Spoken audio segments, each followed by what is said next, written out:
Assalamualaikum warahmatullahi wabarakatuh. Kami dari kelompok 5 yang beranggotakan Aura, Aulia, Mirna, Yoga, Nabila, Nadifa, dan Resti.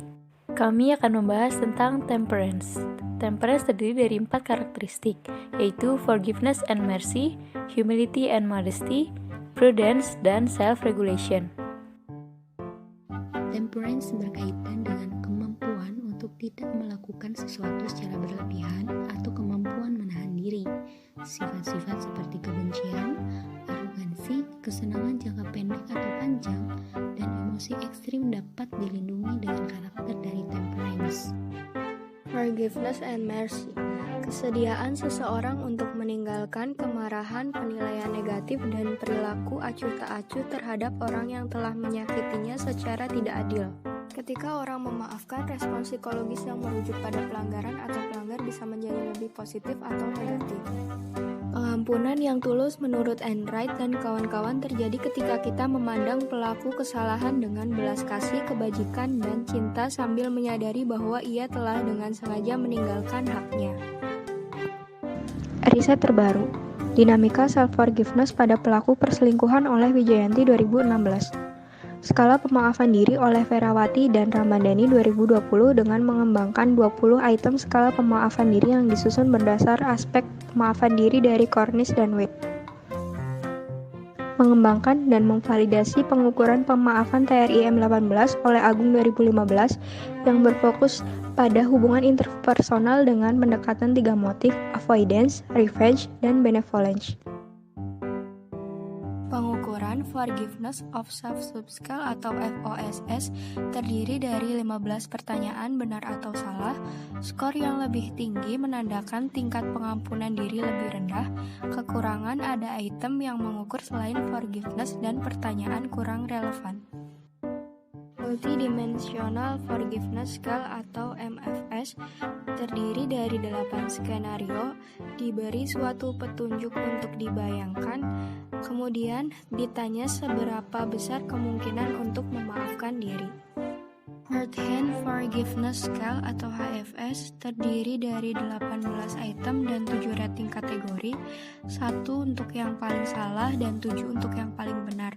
Terdiri dari 3 subskala, Forgiveness of Self, Forgiveness of Other, and Forgiveness of Situation. Psikologi sosial sering mendekati kesederhanaan dalam istilah perilaku. Misalnya, tidak mengambil kredit penuh untuk kesuksesan, atau menurunkan perkiraan untuk kesuksesan masa depan seseorang ketika berada di hadapan orang lain. Kesederhanaan dipandang sebagai kebajikan yang lebih berorientasi sosial, konsisten dengan rasa kerendahan hati, tetapi juga bisa muncul karena alasan lain, seperti tekanan dan tuntutan situasional. Orang yang sangat egois pun dapat berperilaku rendah hati jika mereka yakin bahwa itu pantas dalam situasi tertentu. Seseorang mungkin menganggap orang yang rendah hati sebagai orang yang lemah dan pasif. Faktanya, beberapa individu yang rendah hati dapat memiliki pendapat yang cukup positif tentang diri sendiri dan melihat diri secara akurat, termasuk kekuatan dan keterbatasan. Terdapat riset terbaru. Yang pertama, orang yang didorong untuk merasa secara moral serupa dengan pelaku yang menilai pelanggaran pelaku sebagai hal yang lebih dapat dimaafkan. Yang kedua, seorang pemaaf dapat melakukan tindakan seperti yang dilakukan pada mereka. Sebaliknya, seorang narsisme secara negatif terkait dengan pencarian dan pengampunan. Lalu pengukurannya terdapat kuesioner laporan diri, metode skenario, tindakan proksi untuk kerendahan hati seperti narsisme, hak, peningkatan diri, atau pertahanan. Kemudian ada respon fisiologis terhadap ancaman ego, dan yang terakhir terdapat paradigma think aloud. Seseorang menggambarkan tujuan dan proses berpikir mereka dalam situasi yang melibatkan ancaman ego. Prudence atau kehati-hatian adalah orientasi kognitif terhadap masa depan pribadi, suatu bentuk penalaran praktis dan manajemen diri yang membantu mencapai tujuan jangka panjang individu secara efektif. Individu dengan pruden menunjukkan kepedulian yang berpandangan jauh ke depan dan pertimbangan untuk konsekuensi dari tindakan dan keputusan mereka, berhasil menolak impuls dan pilihan lain yang memenuhi tujuan jangka pendek dengan mengorbankan yang jangka panjang. Individu dengan pruden memiliki pendekatan hidup yang fleksibel dan moderat dan berjuang untuk keseimbangan antara tujuan dan akhir mereka. Dalam keseharian kita, contoh prudence yang baik adalah menabung untuk masa depan. Dengan menabung, artinya kita memikirkan kehidupan kita di masa depan. Dalam sejarahnya, Aristoteles menulis tentang poronesis. Dalam penafsirannya, Aquinas menyebut virtu ini sebagai prudensial, sebuah istilah yang diturunkan dengan kontraksi dari bahasa Latin giveo, yang berarti pandangan ke depan atau rabun jauh. Poronesis atau prudence bagi Aristoteles lebih dari sekadar taktik pengendalian diri, memikirkan hasil masa depan yang mungkin terancam oleh pilihan impulsif yang diterapkan pada saat dorongan muncul. Sebaliknya, itu adalah perhatian umum untuk masa depan dan untuk kehidupan sebagai keseluruhan yang diperpanjang dan terintegrasi secara temporer. Deskriptif prototipe penanda dimensi yang dikembangkan oleh John mengungkapkan rasa khasnya yang sangat mirip dengan kualitas yang dikaitkan dengan teori Aristoteles. Di antara pemuatan tertinggi tersebut adalah yang terorganisir, menyeluruh, terencana, efisien, bertanggung jawab, teliti, praktis, dan tidak tergesa-gesa. Muatan negatif yang kuat menyampaikan kebalikan dari karakteristik ini, yaitu ceroboh, tidak teratur, sembrono, dan tidak bertanggung jawab.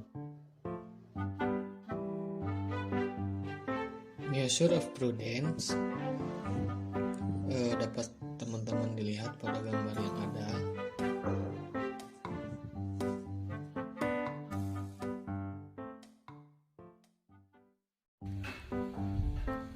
Self-regulasi. Regulasi diri mengacu pada bagaimana seorang menggunakan kendali atau kontrol atas responnya sendiri untuk mengejar tujuan dan memenuhi standar. Respon ini meliputi pikiran, emosi, dorongan, hati, penampilan, dan perilaku lainnya. Mengganti atau mengubah respons seorang sangat penting dalam regulasi diri. Manusia secara konstan merespon rangsangan internal dan eksternal, tetapi untuk bertindak atas semua respon ini tidak akan optimal atau adaptif. Oleh karena itu, orang sering menganggapnya berguna untuk mengganti respon awal mereka.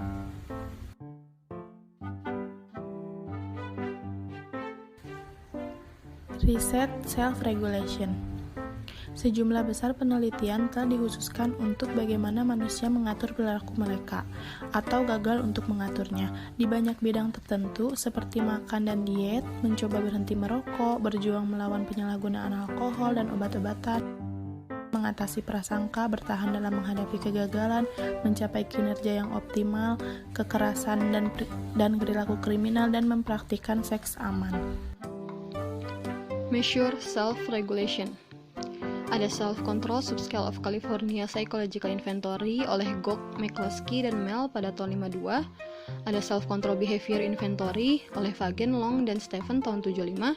Ada Restraint Scale oleh C.P. Herman dan Polivi tahun 75. Ada Self-Control Schedule oleh Rosenbaum pada tahun 80. Ada Self-Control Questionnaire oleh Brandon, Oyster, dan Loftin tahun 90. Ada Low Self-Control Scale oleh Grasmick, Tittle, Bursik, dan Arnecliffe pada tahun 93.